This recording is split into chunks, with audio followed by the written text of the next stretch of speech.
How did a middle-aged man go from importing fabrics to TikTok sensation? And I kind of just walk around waving a phone at things and filming it. Starting in 2020, his first video was done on his sofa after he'd had a beer. Within like 15 minutes, I was just laughing. This is what social media used to be. But soon he was approached to do content for publishing giant Bloomsbury. And that was the part that was being paid anything. It was absolutely incredible. And he's now turned making silly videos on the internet into his full-time job. He now tours the country reviewing just about anything he can find, from celebrity pubs to theme parks and even to swingers clubs. You look at it and you go, I can't do a post on this. We joined him for a day reviewing Clapham in South London. He's now been featured in countless news outlets, poking fun at almost every part of the country, managing to annoy local papers in the process, and eliciting responses from their local councils. People like that. People think that it's quite funny. He gets recognised in the street, and he reveals some of the secrets behind brand deals. I'm probably still in the contracts, I've got to pronounce them properly. Hyundai, as I always used to call them. Phil, welcome to Jimmy's Jobs of the Future. Thank you very much. I do have imposter syndrome being here, considering you've had grown-ups with proper jobs on, and I kind of just walk around waving a phone at things and filming it. Well, I think you've got one of the most interesting jobs, right? Now, normally we ask people to describe what their job is. I'm going to have a go at doing this with you and see what you think about it. Oh, God. I think, like, I was trying to explain it to my wife and sister-in-law this morning. I was like, you're part between sort of like history and geography teacher meets tour guide meets observational comedian. I would back it around. I would like to start with the observational comedian and then go back. So they primarily are there to make people laugh. Some of them are more informative, and some of them are my genuine experiences. So when I do things like tourist attractions or anything you've got to pay money to go into, I try and make that authentic. If I have a good time, I will say I had a good time. If I didn't have a good time, then it's all out war. Yeah. And tell us about like the kind of, so how do you describe yourselves to people? If you're at a dinner party or like drink party or whatever. Well, I have a 7-year-old, so and my wife works, so dinner parties and things like that are few and far between. But if I'm at a wedding or something like that, the line I tend to use is I make stupid videos for the internet, right. And if I'm lucky, lots of people watch them. I think now we're in a space where YouTube is normalised to all but the most Luddite baby boomers, and yeah, most people are aware that sort of content online can generate revenue, and therefore if it generates revenue, you can earn a living off it. But yeah, I say I make silly videos, and then it's always a bit complex to explain what you do, because it's a bit like, say, someone saying, oh, I'm a stand-up comedian, and you say, well, what do you joke about? Yeah. And you sort of like, well, anything that I see an angle on, and that is kind of what I do, I guess. And talk to us about the origin of it, and when did you start making money from it? That's quite a good question. Overall, okay. Well, the money is the last thing to come in content. A bit like music, I think. Yeah. Like the money is kind of the last thing to arrive. I started making content when I downloaded TikTok with the rest of the nation during lockdown 1, because it was new and different, and we were all trapped indoors, and the weather was good, and we didn't know what to do with our time. And then people started watching it, and I thought, this is wild, because I'm 30. I was 37 at the time, but I look a lot older because I don't have my hair and whatever. So I was effectively like a middle-aged man, just putting crazed ramblings into my phone, and people were watching it and liking it. And then people continued to watch and like it as we came out of COVID. And then I remember the first sort of brand approached me. There was very little money actually on the platforms then, but the first brand approached me about a year in with a meaningful offer. Yeah. And that to me was, considering I loved making the posts, that like blew me away. I was like, you want to pay me to make a TikTok? And can you remember the first? Can you remember that moment why you downloaded it? Because that's quite a big. So lots of people have been talking about it. In a previous job I worked with a marketing company, and they were sort of saying to me in about October 2019, look, TikTok is here to stay. TikTok is a massive platform. learn it. They didn't say post on it, for God, they didn't. They were just saying, look, we in the years to come, we're going to be advertising on TikTok in the same way we're advertising on Facebook and YouTube and these things. So I had it kind of on my list of things to download, but I am really a technophobe, and I was just like, I didn't do Snapchat, I barely did Instagram, and I just thought, oh, another new platform. I mean, we had Bebo and MySpace and Facebook, and I'm like, I can't be arsed. So I did. I've got to update my MySpace. I've got to update my Bebo. I've got to get on Friends Reunited. And I downloaded it, and for the first time in like a long time after Twitter and everything like that, within like 15 minutes, I was just laughing. Yeah. And I thought, this is what social media used to be. And yeah, I just enjoyed it. And then the way for anyone listening who doesn't know what TikTok is, it's basically got a recommendation algorithm which is better than any other recommendation algorithm out there. It sort of knows what you want, and it doesn't look to make you angry, it doesn't look to make you sad, it doesn't look to make you laugh, it just looks to do whatever it has to do to keep you on there for as long as possible. And for most people, it is laughing. And Facebook had sort of, and Twitter had kind of gone in the wrong direction with this. They were pushing anger, and so yeah, I really, really enjoyed TikTok, and it was at lockdown as well, when we had a lot of time to sit. And what was that first brand that approached you then? You remember? Bloomsbury Books. Okay.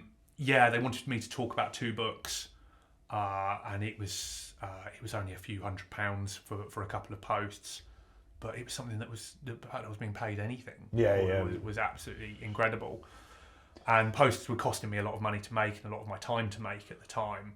So it was just kind of, it wasn't like profit. It wasn't something that I would then go out and. And so what were you doing before, and what was the journey of the kind of like scaling, going from sort of one day? Yeah, so I had a small, I had a small business for 10 years, which I set up and ticks along. And in amongst that, I'd done some other businesses, an import business on fabrics and a few other bits and pieces. So we'd done marketing and we'd done advertising, so I knew what reach on social media was worth. Not to a deep level, but I knew that for us to put an advert out to 50,000 people on Facebook, I knew what that was costing, roughly.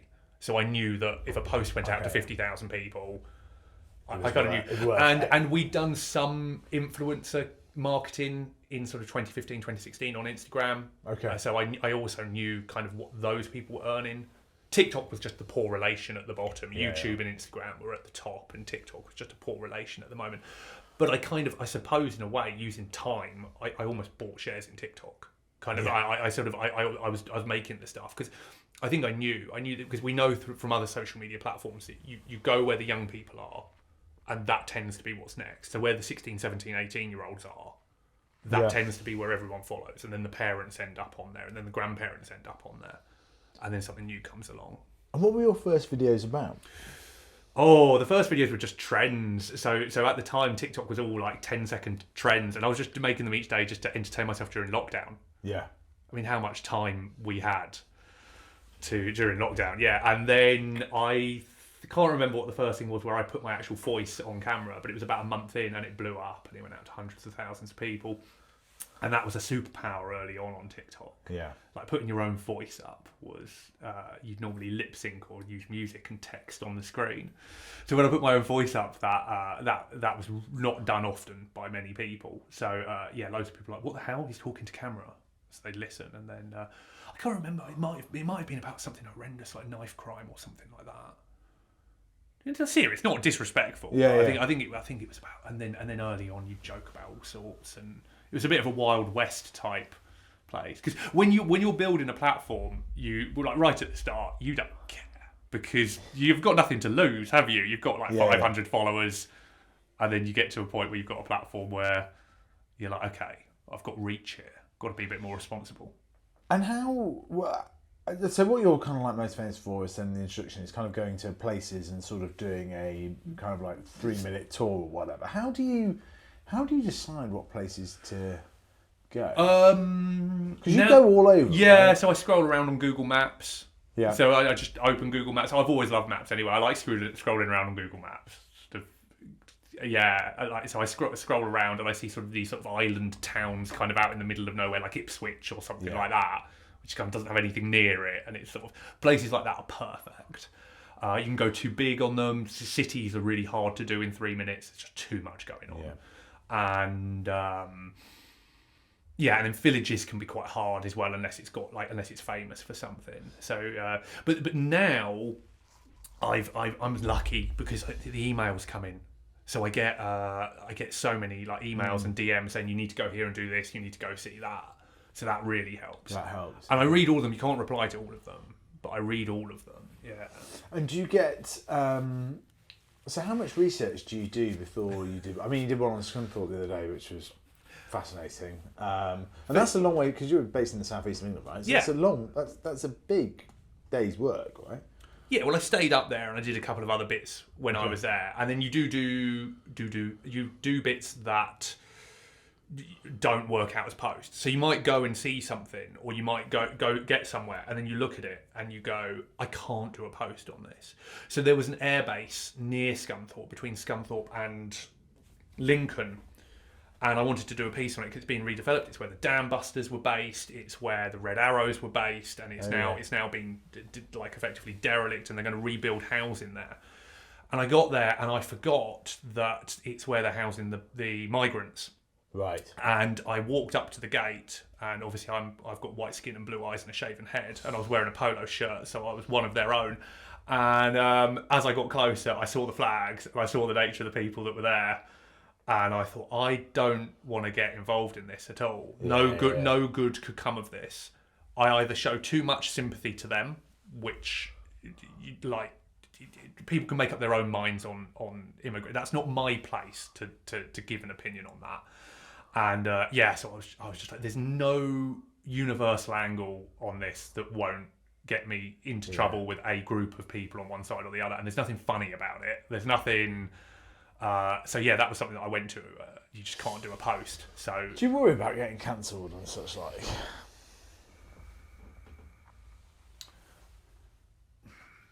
As early on, you've got nothing to lose, so no. Then and then as it got bigger, I look at my content quite subjectively. I don't edit and post on the same day, unless it's really time sensitive and it's really safe.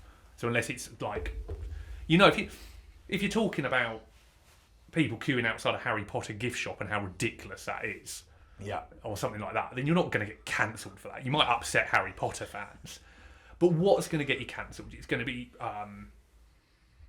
be anything to do with equality, basically. So you just don't really talk about it. And there's areas that I won't go to because they're like religion.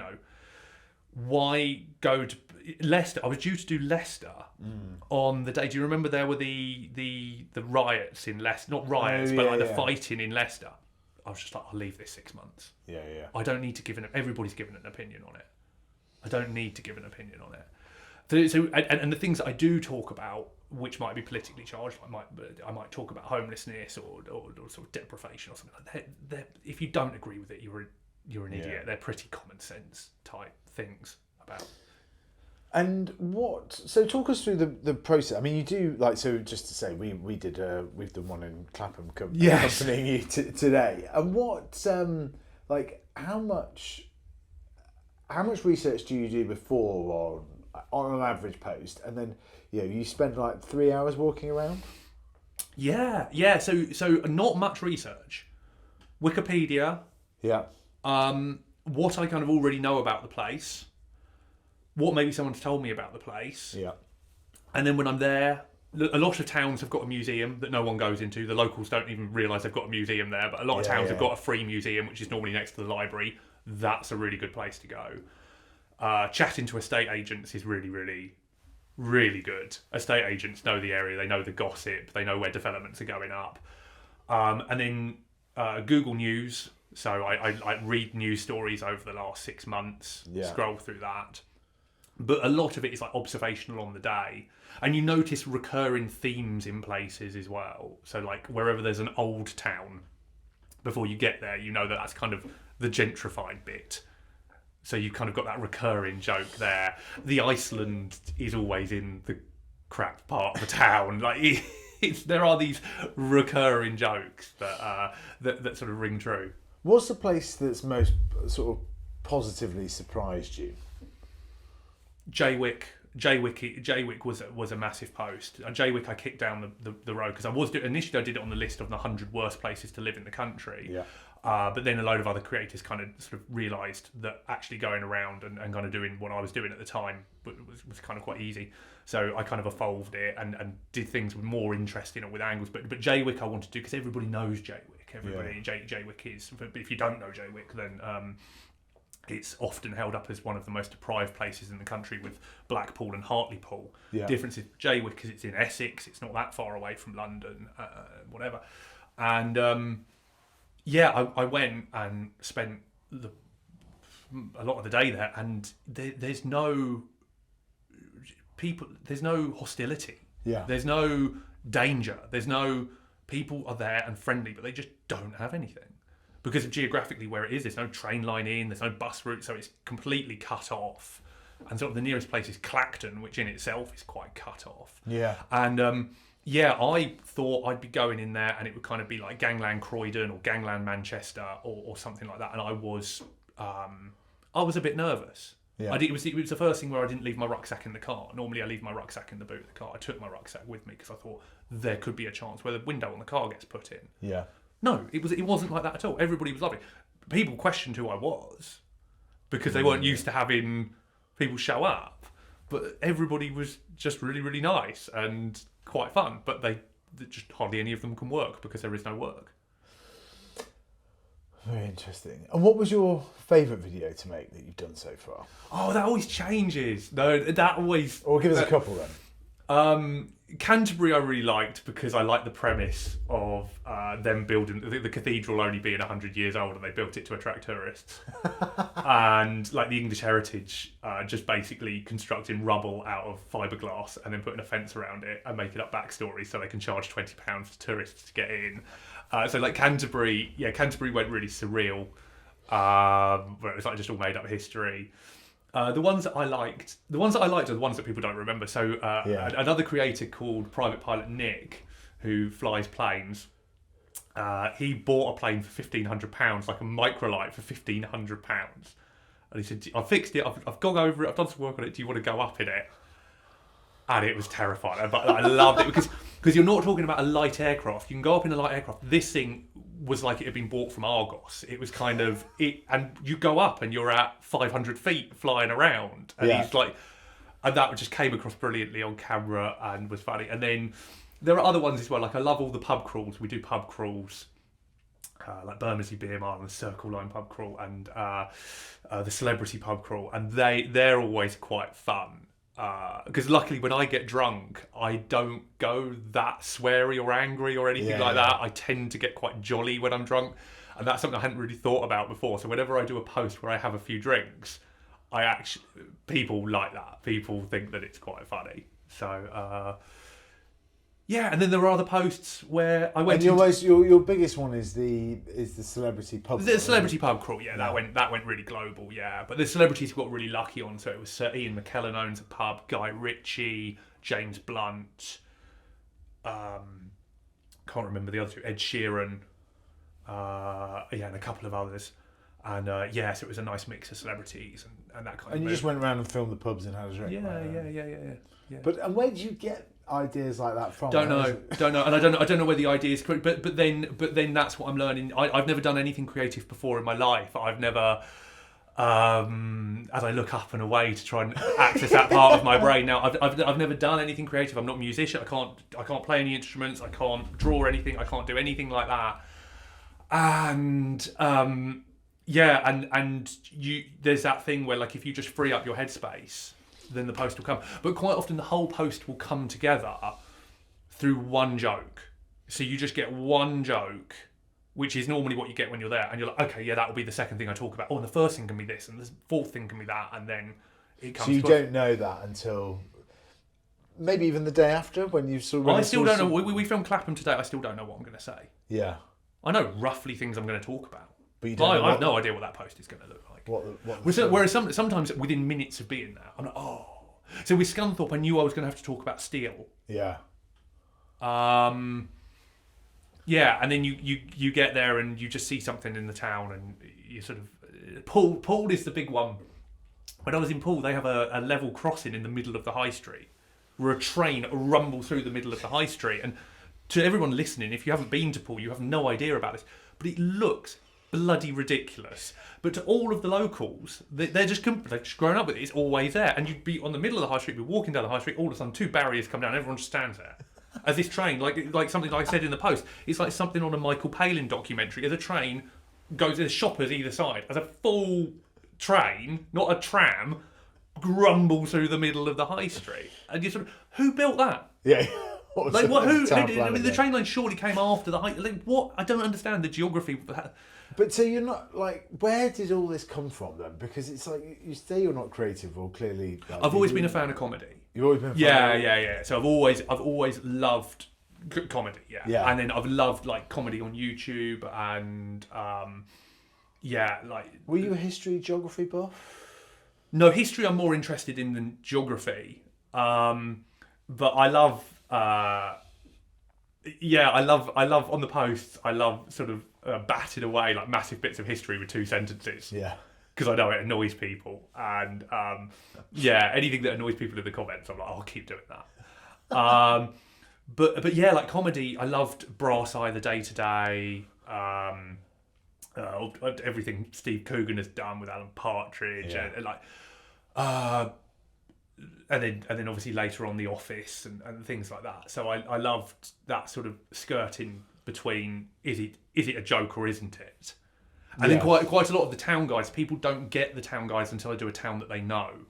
And then they see me do a town that they know, and they're like, okay, no, I get some of it's an out-and-out joke, some of it is truth, and some of it is like observational between the two.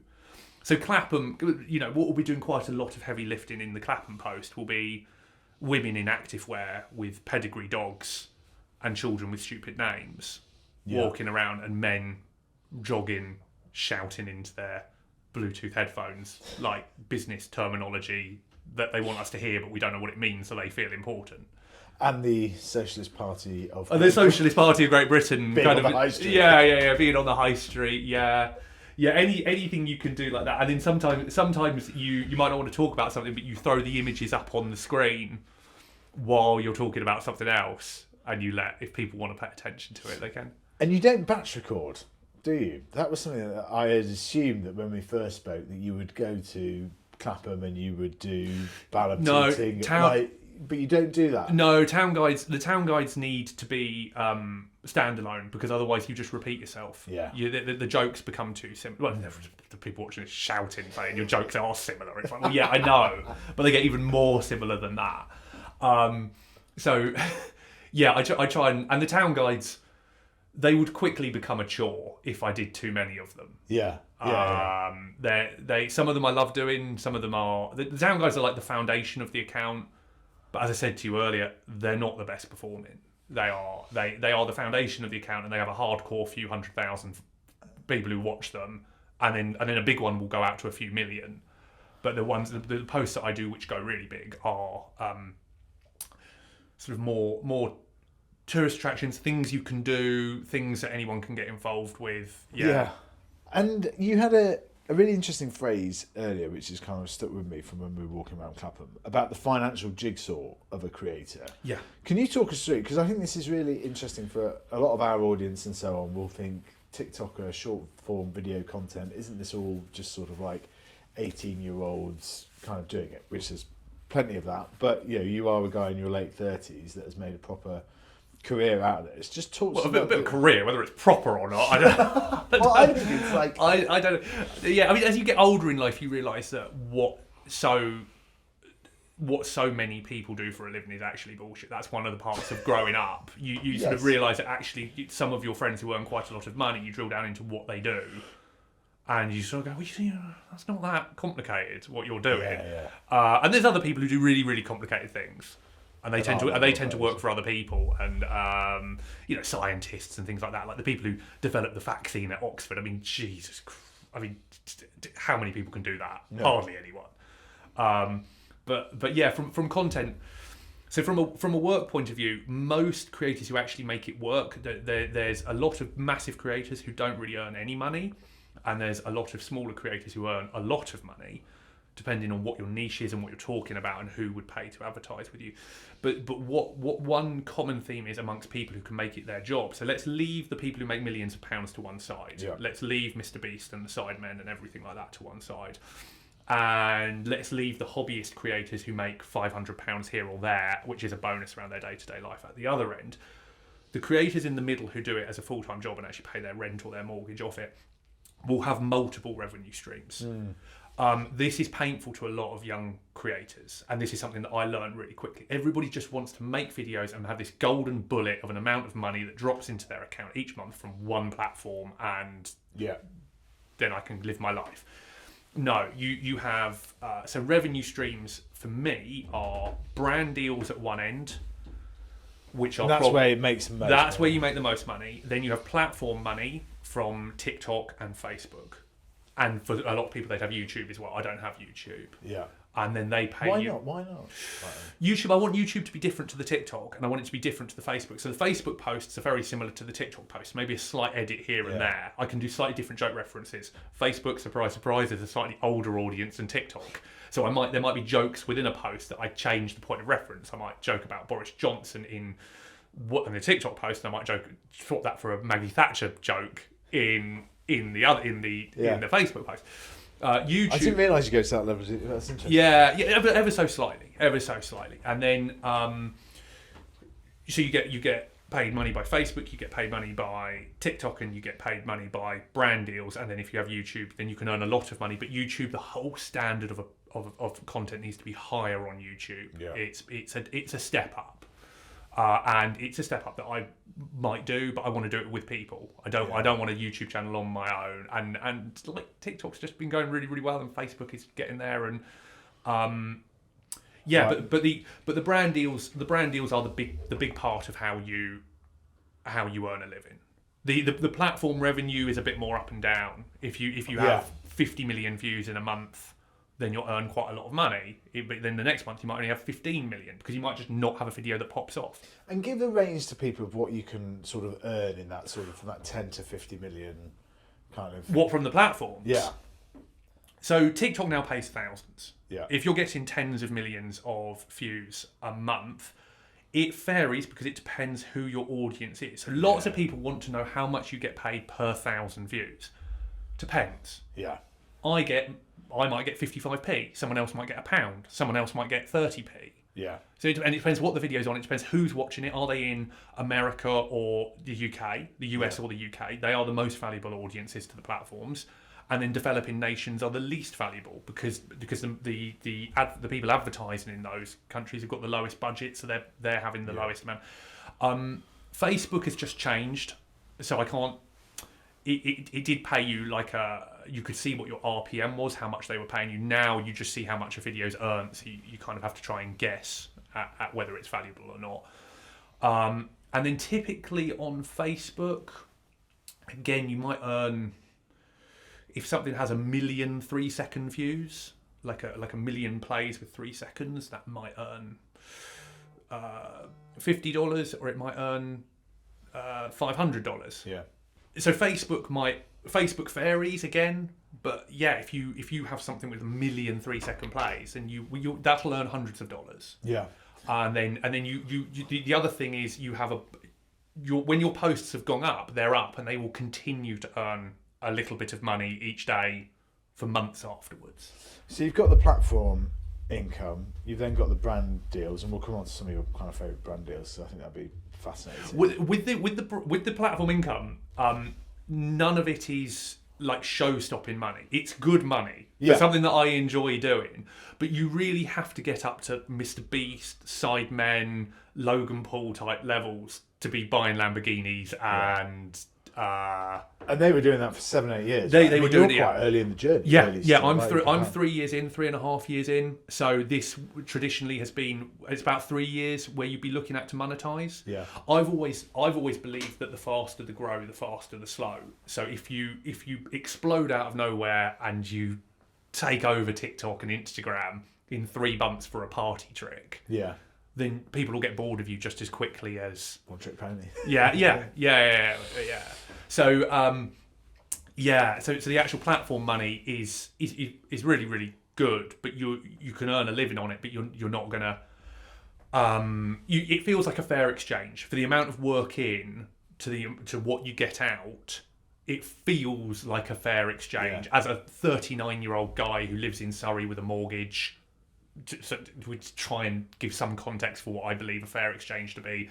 A day's work on a post might earn £500 or £1,000. Might earn less. You have posts that flop, and then you have posts that overperform. So for every post that flops, so you average it all out. And then the brand deals are where the bigger money is. And you have an agent now, right? Which helps. I've had two agents in the time. One was just a really informal guy who lived near me who helped me out with contracts on the first couple of posts. Then I just represented myself for about a year. And I realised that was a really bad idea. So I kind of come from the grown up world of work, not quite as grown up as you, sort of making policy and things like that. But from a creator point of view, for brand deals, you don't actually want to get involved in even if you can do the contracts and everything, you don't want to, because I need to go along and make jokes about whatever it is doing. I don't want to have anything invested in the negotiation side of it at all. And I might not like the people I'm negotiating with. I might be negotiating with someone who has nothing to do with the creative side of it.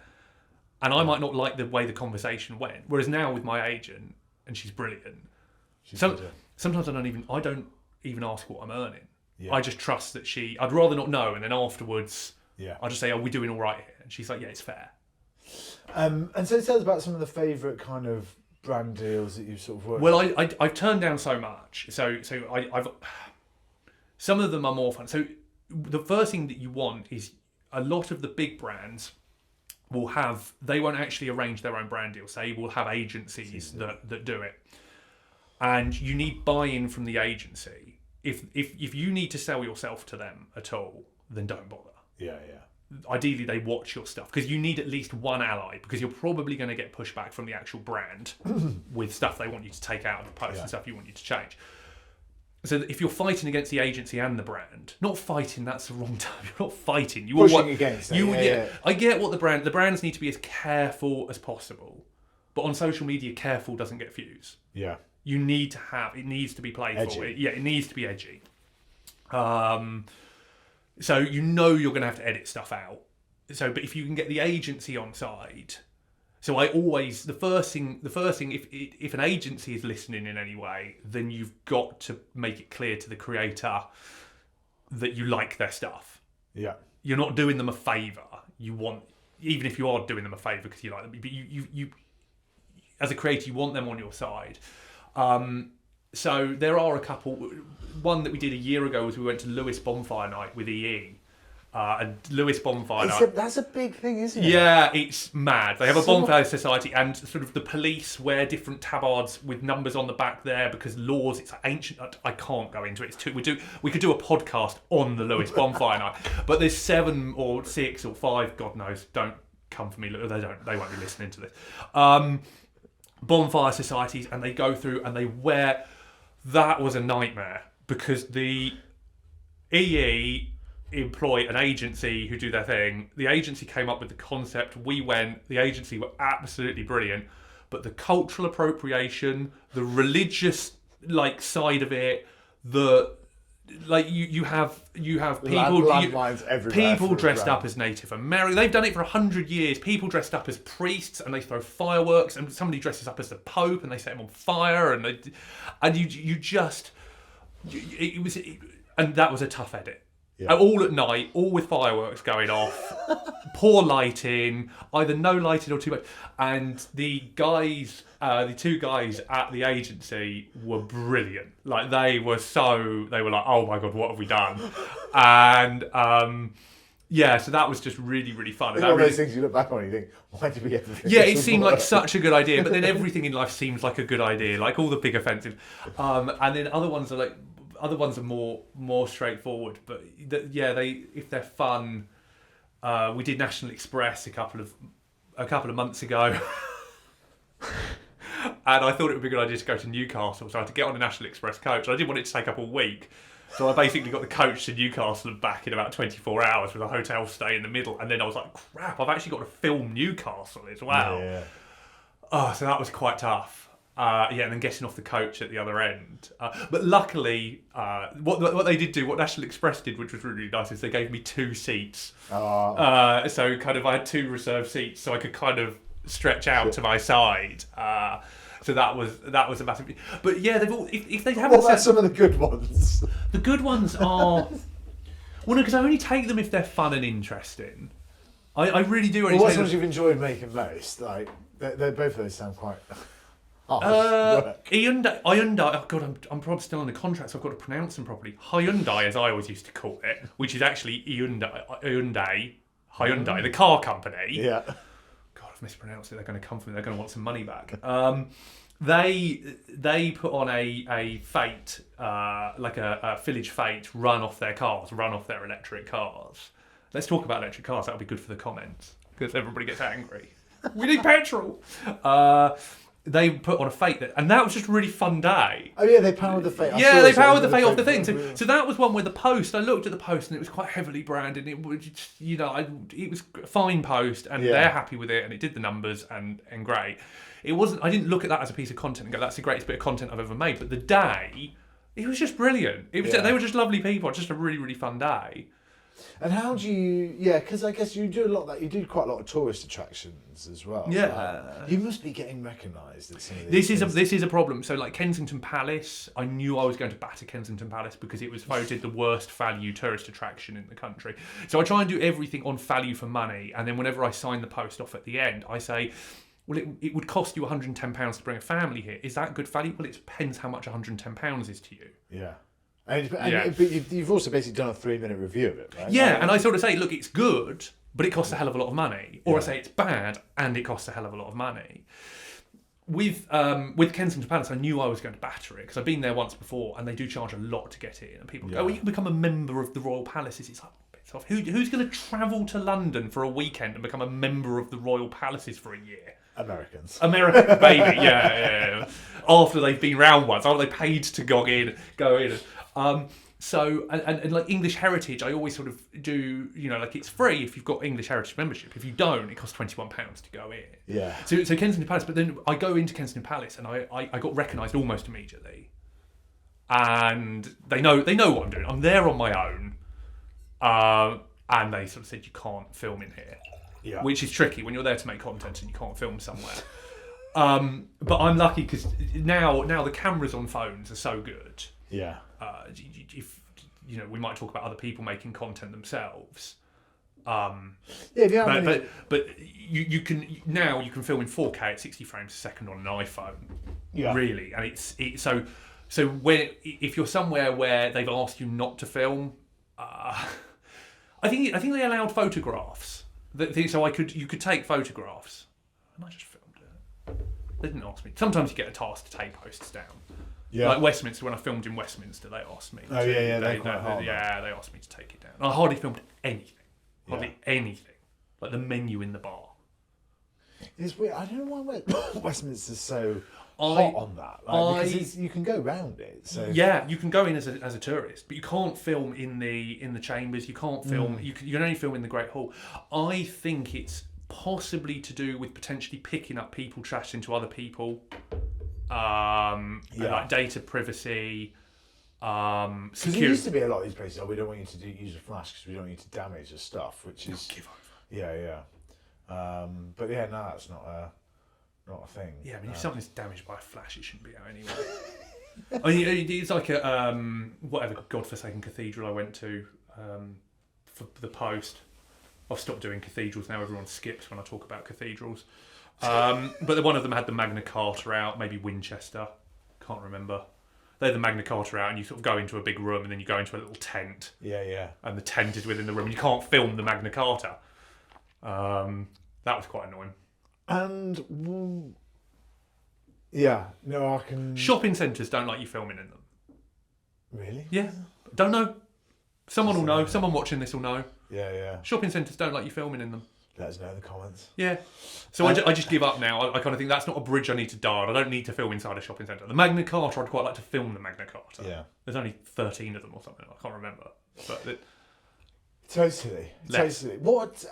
Where? First, there's a couple more things I want to talk about. Right? How can small businesses kind of use TikTok and short form video content? And then also where you think the future of the creator economy is going more broadly, I think would be really interesting, because I think you are different because you're in your late 30s. You've also come to it quite late as well. In terms of you only been in it 3 years. It'd be really interesting in that. But first, what are your tips for kind of a small business that's thinking, oh, we need to be on this social media thing? Well, I'm gonna steal a phrase from a creator in Scotland called Simon Kane, who's a stand-up comic as well, and he said to me, we're now in this age where brands want to be people and people want to be brands, and I thought it sums it up brilliantly. I mean, who's killing it on TikTok? Ryanair. Yeah. And Ryanair are rogue. Their admin is a rogue. They comment on, people say, I had to pay extra for food, and they just comment like, well, don't eat that. It's like there was a queue for the toilet. It's like, oh, cross your legs. And they just play into this character. They just, and I love it. Paddy Power have been doing it for a long time. Paddy Power create really, really good content. But Ryanair are just like, no, we're not. It's like the human being who runs that account. And I'm sure there's multiple of them have just been told, we don't care about the experience. We are just the cheapest way to fly around Europe. Yeah. If you want more, then pay. It's they're really, really good. The admin at Lotus Cars, who I was not there anymore, so I don't know what happened there. He might have taken it. I don't know. He might have taken it too far. But yeah, he was just having so much fun on the app. So you've got these massive brands who are doing really successful stuff like that. I'll tell you one of my favourite ones was somebody who this was years ago as well, tweeted TFL about how they makes them late for work every single day. Back when we used to commute every day, TFL was just replying with, well, if it's every day, maybe you want to leave. But people love that. But it's sort of Everton Football Club. I can't remember, but one of the big football clubs, their most successful tweet of all time was when the account admin went for a night out and forgot to switch over the Twitter account. So she was tweeting about, like, can't wait to get on it with my girlies or whatever, and it just blew up. So you sort of, this human side of it. So Instagram, we've been through it with Instagram. So to small businesses, don't pretend to be something you're not, but it's the human side of what you do. Yeah. The day-to-day life. Reveal more than you. If you reveal a lot about what you do, people are not going to think, well, I can do that myself. Yeah. Tim Hayden, who set up Hagley Watches, he's basically built a whole watch brand off his TikTok account, and his TikTok account is him talking about setting up a watch brand. Yeah. And he was talking about sales from day one. He was like celebrating, we sold 5 watches today. This is our first day where we turned over £500. Now they're turning over millions. Yeah. Then there's other small businesses which are basically a personality on TikTok as an expert on what they do. So it might be restoring classic cars, it might be mortgages, it might be gardening, it might be whatever. And they're not selling their business at all. They are just posting information in a likeable way that people are taking in. And then their business is kind of just lifted off the back of it, because a small percentage of the people who watch them will go, oh, okay, I need that. What's her or his business? And then they will go out of their way. Gen Z are so clever now. Brands are aware of this on the big branded posts. They're Google. They don't need to be told there's a website link in the bio. Yeah. They don't need to be told, 10% off if you use code whatever. They just need a company name. Yeah. And they'll find it. They really don't need... Yeah. And so if you have a business, you don't need to be selling your business. And also under like the ASA guidelines now, you have to mark everything if you are out and out promoting your business, even if it is your business. You just need to talk about what you're an expert on. And make likeable content. And you have to watch a lot of content as well. Yeah. It's like if you're writing a novel, you need to have read a lot. Yeah. So don't just pick up TikTok, not watch any of it, or pick up Instagram, or pick up Facebook, and you've got to go, that's kind of what I want to be like. That's the creator I want to be like. Yeah. What advice would you give to creators thinking about kind of starting out? Don't get married to an idea. Yeah. Do not get married to an idea. Don't go, I want this to be my intro. Mr. Beast can do what Mr. Beast does because he has 100 million people who watch him, whatever he does. Yeah. When you start, you need to try lots of different things and only do stuff, only make videos, only make posts on stuff that you're prepared to make posts on till the end of time. Because the first thing you go viral for want of a better word, is kind of what you then post about forever. So if you want to post about politics, don't post about politics, post about politics, post about politics. Post a video of yourself dancing in a bikini on a beach when you're on holiday. That blow up, and then post about politics, because all of those followers will come in and they won't. So decide what the broader topic is you want to talk about.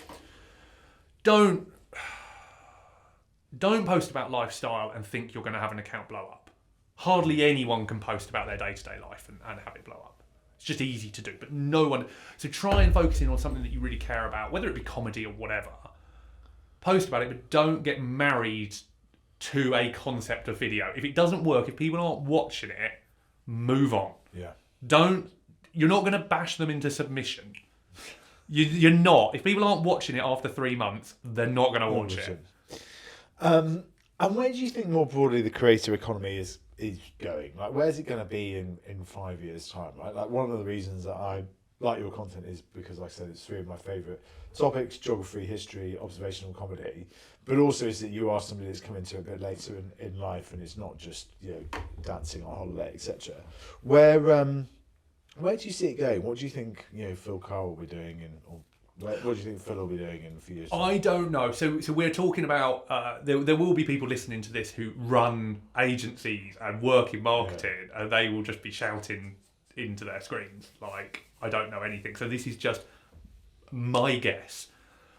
I think the next massive thing is just product placement.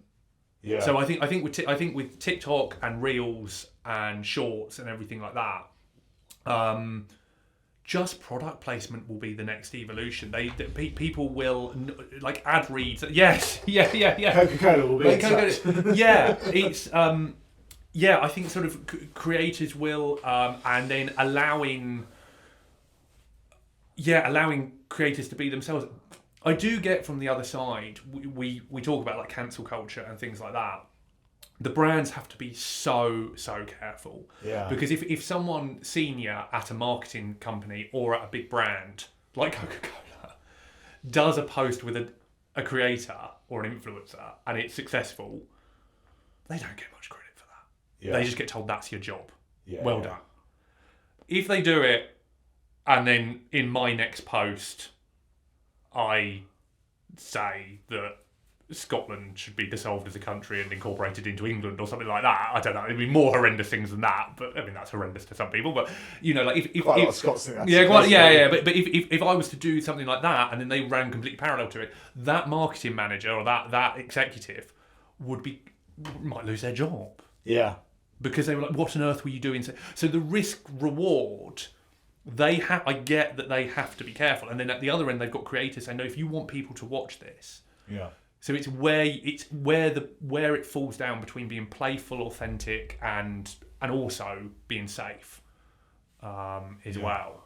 But no, my guess is the creator economy, the brand deals will ad revenue on the platforms will always chop and change, how much they pay, where they pay, for what they pay, longer videos, shorter videos. But the brand deals I think will become more subtle. More subtle. They become more like it won't be me sitting on a coach for a 3-minute post and me doing 25 seconds in total of me talking about the coach, the Wi-Fi. It'll be just me showing myself getting on and off a coach. That's interesting. There's a number of parts to this question. How have you found being a sort of part-time celebrity? It's at a level where it's fun but not annoying. So it can be in pubs when people are drinking. That can be a bit full on because people have got like their guard down, and then they see you talking to one person having a photo. So like, and then actually you realise that you've sort of met up with your friends and an hour of the evening has been spent talking to strangers, which are all lovely. People on the whole are like really respectful, and then there's levels to being recognised as well. To some people, you're just that guy off TikTok. They don't know my name. They just recognise me or my voice. And then to other people, they're like they're like diehards. They come over and they know your name and they watch all of your posts as well. So there's levels to it. But anything annoying about it is countered by the positives, which are access. Yeah. You know, sort of access to people and access to. I mean, you are a former government advisor. You were a former advisor to a prime minister. Yeah. And I'm talking to you, and we spent the day talking and chatting, and we message each other. And I mean, that's not. You're not a normal person. Do you know what I mean? And you have there's a lot of that as well. You get insights into different worlds, so you get access. So sort of the profile it brings means you can do bigger and better posts because people will email you saying I can get you into this. Do you want to go to that? Like the country's biggest swingers club. I always time that with you drinking perfectly. You know, they wouldn't have invited me if I had 20 followers. No. Well, they say, do you want to come in and film inside somewhere we don't let people film inside? What did you say to that? I was a bit suspicious to start with, and then what relaxed me instantly, and you can make of this what you will, but we are older men, so the youngsters might get angry. But the fact it was owned by a woman and managed, the owner was a woman and the manager was a woman, that relaxed me. Because if it had been two Cockney geezers saying, do you want to come by a swingers club? I would have been, no, it sounds a bit seedy. Whereas they were both really well spoken, really nice, and I was like, well, it seems like a legitimate business. Yeah. And it's quite a big bit, like killing kittens and stuff, right? It's like serious business, very entrepreneurial. Yeah. So that was, you know, that's a massive post that I just wouldn't have had unless I had a bit of profile about me. But then I'm at this lovely stage now where I can still just go about my normal day-to-day life. Yeah. Do you think it will? What was the worst bit of it? What is a bit weird, and you'll know this through your previous work, is when other creators or on podcasts they talk about your thought process around things, and you're like, no, that's not what I was thinking at all. Luckily, it doesn't happen that much anymore. But early on, people would make connections on jokes that just weren't there. Yeah. And people do that with stand-up comedy all the time. You know, like sort of bits of stand-up routines get leaked, don't they? Or like sort of, and you kind of think, no, I didn't even think of that as I was making it. But you can't say anything back. You can't do a video replying or anything like that because that then becomes like it just fuels it. It just fuels the conversation. You're better off just letting. So that luckily I seem to be past that. I have enough material out there now that people have got to know me well enough. And if I do get genuine criticism from another creator, I'll say, well, let's have a chat about it on a live. Yeah. Because a live is such a fair way to talk about it because there's no editing. There's no it's not like a podcast where sort of if I do something horrendous now, we'll edit it out, or if you say something, you know, that you regret, you'll edit it out. On a live, you can kind of have an open conversation and everybody sees what it is. But no, luckily now, I don't get that much criticism. I think I've also got to the point where everyone who doesn't like me has blocked me. So that's the other thing. How much lives do you do? How many? I maybe 1 a week, 2 a week. Okay. Yeah, I enjoy them. You get post ideas out of them.